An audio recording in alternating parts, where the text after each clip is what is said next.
India never had a border with China, but with the Chinese occupation of Tibet, India is now forced to become China's neighbor.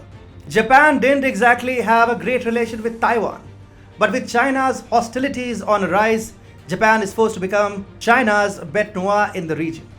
Both India and Japan had nothing to do with China, but both have been driven to a state where doing nothing is not an option anymore.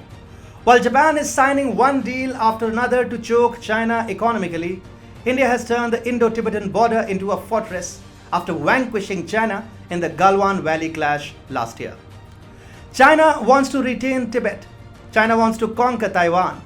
But India and Japan have turned these seemingly easy jobs into mission impossible for Xi Jinping. Hi and welcome. You're watching TFI Global, the foreign affairs and geopolitical analysis arm of the TFI Media Group. And I'm your host, Atul Mishra. In this video, I will tell you about China's Tibet and Taiwan dreams and how India and Japan have made the dreams explode in Jinping's face. Let's begin.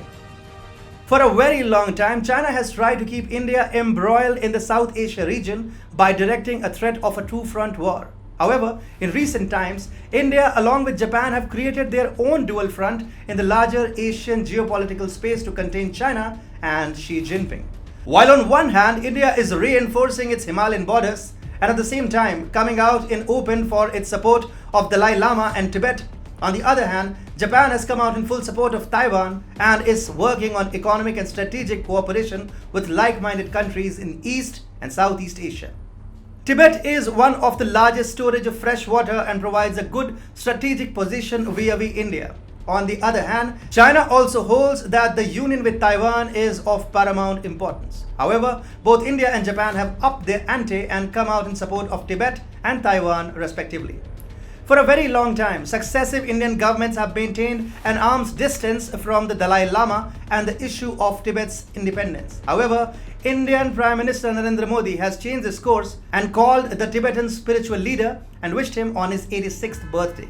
This has not only made it official that the Indian government recognizes the Dalai Lama as the Tibetan spiritual leader, but by doing this, he has also made sure that India will stand behind Tibetan people and help them safeguard their cherished culture and practices. There are over 200,000 Tibetans living in India, and they are all elated with the Indian government's new Tibet policy.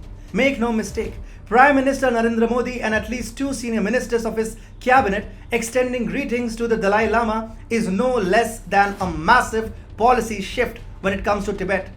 It is very clear that Tibetans love India as it provided them refuge and continues to support their cause in any way, shape or form possible. One must not forget that during the border situation with China last year, it was the Covert Special Frontier Force or the SFF, which comprises of Tibetan refugees trained as soldiers that outsmarted the PLA and managed to take control of strategic height on the southern bank of Pangong Tso in eastern Ladakh.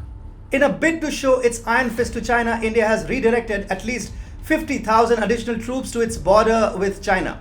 India currently has around 200,000 troops focused on the border, a rise of more than 40% from 2020.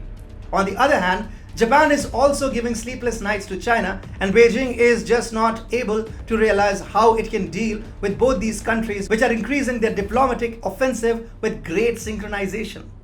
Japan is one of the biggest China hawks that has emerged in the past year.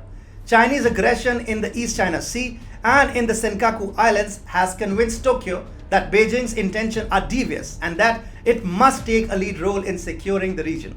The biggest statement from Japan came early this month. Japan's Deputy Prime Minister Taro Aso has spelled out his country's policy in the event of a Chinese invasion of Taiwan.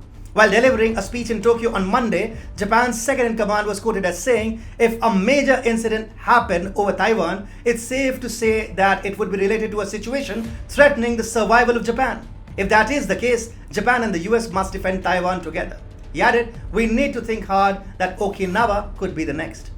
And this is not it. Even before the statement, State Minister of Defense Yasuhide Nakayama, speaking to the Hudson Institute think tank, questioned whether many countries' decisions, including Japan's and the United States, to pursue a one-China policy that has acknowledged Beijing over Taipei since the 1970s would stand the test of time, adding that it was critical to wake up to to Beijing's pressure on Taiwan and protect it as a democratic country.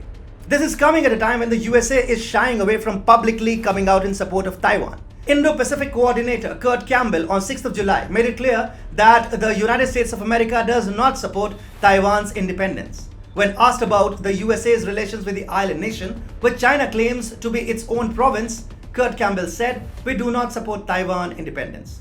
The US is shying away from coming out in support of Taiwan and is sticking to the 70s policy of former President Richard Nixon. Sino-US détente back in 1972 forced India and Japan to shun away from their support for Tibet and Taiwan. Modi and Suga have successfully rejuvenated their anti-China plans now. India and Japan have come out with lionheart and are sticking it to China upfront. While India has gone all out against China on the Tibet issue, Japan is making them sweat on the Taiwan front.